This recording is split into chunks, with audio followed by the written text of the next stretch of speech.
So last time I spoke to you about 19B, I wasn't able to give you much detail. The release notes are now been published over in iPace forums, so if we have a look at them, let's see what we've got in this release. So we start with the smartphone pack. Now this is Apple CarPlay, Play and Android Auto. And it says that where the vehicle can support it, the smartphone pack will be permanently enabled with this update, even when the update is using SOTA, which is very good. Now, I've also been told that people who previously didn't have access to Android Auto are seeing that they do have it with this release. That might be partly because Android have expanded the regions that Android Auto is supported in. But this was a strange decision by Jaguar in the first place, where they don't allow you to use Android Auto in regions Google do not support it. Most other car manufacturers let you use it wherever. But that's good. If Android Auto is going to be available, that's really good. I'm not quite sure what the rest of that means about permanently enabled with this update, even updated over SOTA. Maybe there was a problem when doing it using SOTA. SOTA is software over the air, so the update in your car basically, without a dealer visit. So the great news on climate control is climate functionality will now be fully supported when the ignition is on. That's not great news. I have no clue what it means. I'm hoping it kind of means that we can use the climate control even when we're not driving. So no timeout, maybe. Maybe it's something like the camping mode that there's in Tesla, so you can use it all the time you're sitting in the car. Don't know. This is one for us to try when I get a chance to try this. Some of you may know I don't actually have my car at the moment. I will be testing this in a fellow iPaceOwner's car early part of next week. They've been testing it over the last couple of days, so we should be able to get a comprehensive look at what's actually in this update. So it's a nice stuff for the media player. The media sources will now be remembered from last drive cycle when you start up. I think previously they related to your profile. So if your profile said you always like to listen to Radio 1 on DAB, that's what you're going to get, even if you listen to a podcast halfway through last time you powered down. So hopefully this will remember that. And one of the other things it's done is added a feature for podcasts with a plus 15 seconds and minus 15 seconds option. Like that. Nice to skip back in the podcast occasionally. What was it just said? So some EV only, vehicle only options, and that obviously just means iPace only options at the moment. So charging stations reachable within 1 to 4% of a battery charge on arrival will now be displayed. So this is when you're planning a journey, you add charging stations to it. Previously, you would only display those if you could get there on 5% of charge. Now it's going to go down as low as 1%. Not sure I'd just going down as low as 1%, but maybe in some circumstances that's useful. And recharge en route now uses vehicle stated charge to plot charging points more accurately. Again, not totally sure what this means. Some people have mentioned they're seeing screens they hadn't seen previously, saying they need to add a charger while they're driving. I'll again try and test this when we have with the vehicle next week. Improved SOTA screens, software over the air screens. So there's a new notification icon for when you've got an update pending. And they've made a change to Wi-Fi here, where systems that were previously unable to connect to Wi-Fi can now do so, and it enables SOTA for those vehicles. SOTA for those vehicles. I thought software over the air was actually enabled for all vehicles, regardless if you had Wi-Fi or not. So I'm not totally sure what this means, but and I thought that you could actually do the updates over 3G using the built-in SIM, 4G even. So I'm not totally sure, but anything which fixes Wi-Fi issues is got to be a good thing. So issues fixed in this release: general performance improvements, and people are saying it's a bit quicker. Stability improvements, yeah, definitely useful. The issue of no audio being available for the whole drive cycle, and I've seen a lot of people posting about this recently. Basically, it means you don't get the ability to choose any audio for all the time you're driving until you power the car down and power back on. It came in with 98. It's fixed in this update. Excellent.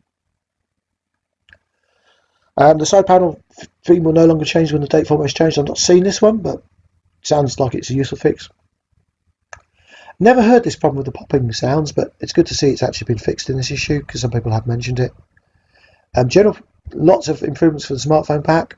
I won't go through all of them, but the audio when playing media using Android Auto definitely is improved, is noticeable. from a lot of people. That's really good. And also this bit where replies to questions would be sometimes truncated is good as well. The navigation audio, when I experienced it actually seems to shift speakers on you. A bit weird. Good to see it be improvement. I haven't got CarPlay, so I can't actually test this, but I know a lot of people have been having problems with CarPlay. Friend Gosh Darn It will probably also known as Dabby Dude on YouTube will probably test this fairly quickly. And there's some changes for the Chinese market. Ambient lighting control screens sometimes not displaying correctly. I've heard about this. So I haven't got ambient lighting in my car, but yeah, it's definitely people with first editions may well find that useful. Chinese language problem there. The issue preventing Bluetooth audio playing for a drive cycle has been fixed. I have experienced this one. That's really useful. Don't think any iPace has got a CD player in it. Remember, these release notes also apply for other vehicles within control, so they're not just iPace specific. Some interesting changes to climate control. Temperature settings and adjustments will be available on the climate landing screen. I'm not quite sure what that means. Yeah, I think a lot of these apply to vehicles other than the iPace. I'm sure our friends in Portugal will be glad to know that you won't get Fahrenheit when you switch the language to Portuguese. And the front passenger seat occupancy status in North American vehicles not shown correctly has been fixed. Connectivity signal bars for vehicle connectivity strengths will now display correctly. This is good. I've had experience where it's been showing a full strength bar but not being able to connect. So I assume that's useful. When a phone is connected, Wi-Fi will not automatically enable after the power cycle. Yep, that sounds useful. And this message changing sounds like it's much more reasonable. Improved DAB reliability, DAB or DAB, how you pronounce it. I would hope this is improving the ability to lock onto signals, because at the moment it doesn't seem to be able to do that very well, transitioning between DAB stations or transmitters. So hopefully it's better. It'd be nice also to see this HUD improvement. DAB doesn't show you a lot of information these days at the moment in the HUD, so that's good. And you will now see AM, not just FM, when AM is playing on the interactive display module A, whatever that is. But yeah, that's useful. And stability improvements. Lots of stability improvements in this. Don't have dual view screens, but for those people who do, that's probably useful. Not sure what the improved accuracy for eco data when climate control is in eco mode, but I'm hoping that means it actually reflects properly in the predicted range, the guessometer.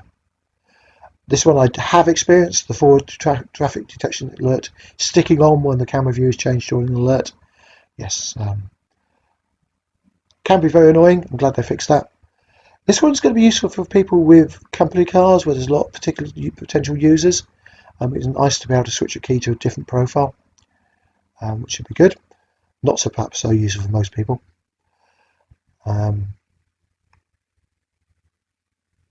So live improvements. I don't actually use live that much now. I used to use it more, but the fact it didn't always launch was a problem, and that's good to see that's fixed.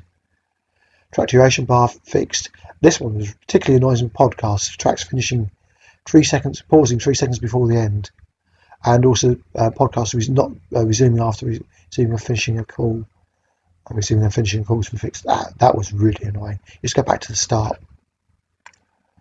It's improved stability when resuming a route. You'll see this potentially on my German trip, having lots of problems where you set a route, then you'd stop the car, restart, and it would lose the route completely. Yeah, glad to see that. Not sure the accuracy of voice guidance. That's always seemed quite good to me. Safety cameras, yeah, always good to have more accuracy on that. I haven't seen an empty pop-up screen, but I'm guessing some people have. Map display when traffic side panel displayed. Again, that might be useful. And the map displayed in the IPC, that's the driver's console, will match the map in the touchscreen. Excellent. I've noticed there is sometimes a slight lag between the two, so good. Improved address summary screen when the city selected is not unique.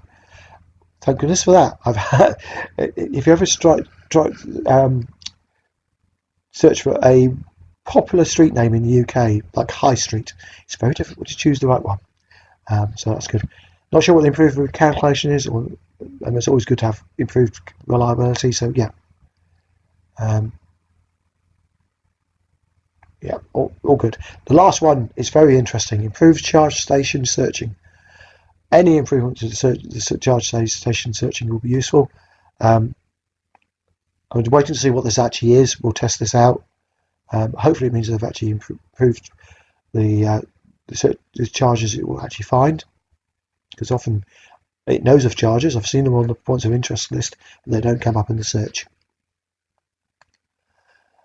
The issue of the mission parking aid beeps has been fixed. Hooray! That may well have stopped me reversing into that lamppost, because I'm absolutely certain I didn't hear any beeps. And when you reverse, the parking aid 360 pop-up will now work when selected. So this is less useful for people with 360-degree cameras, because you'd obviously use those. But if you haven't got them, the 360 parking aid is very useful. And yeah, that will pop up now when selected. I haven't got any screen, but that might be useful for people. Definitely got a rear massage that doesn't appear in the iPace at all. Some of the improvements to the seat control options. Again, talking about massage, which we haven't got.